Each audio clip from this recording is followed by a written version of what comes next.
Sniega tīrīšana nav vienīgais dārza darbs janvārī. Esmu Jūlija, kurš dārza eksperte, un pastāstīšu, ko vēl var nokavēt dārzā janvārī.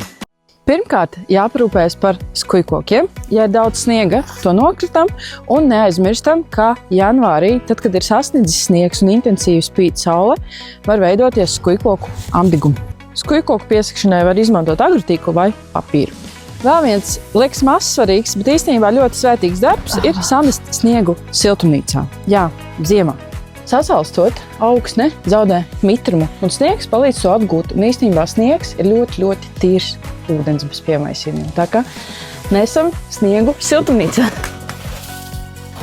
Tad, kad iestājas augstums, ir svarīgi pasargāt koku stumbrus, jo ziemā saulē tie sakarst un naktī strauji atdziest un veidojas mikroplaisas. To var izdarīt arī ar agrotīklu. Nav obligāti ziemā jābalstina ar kaļķojamo materiālu.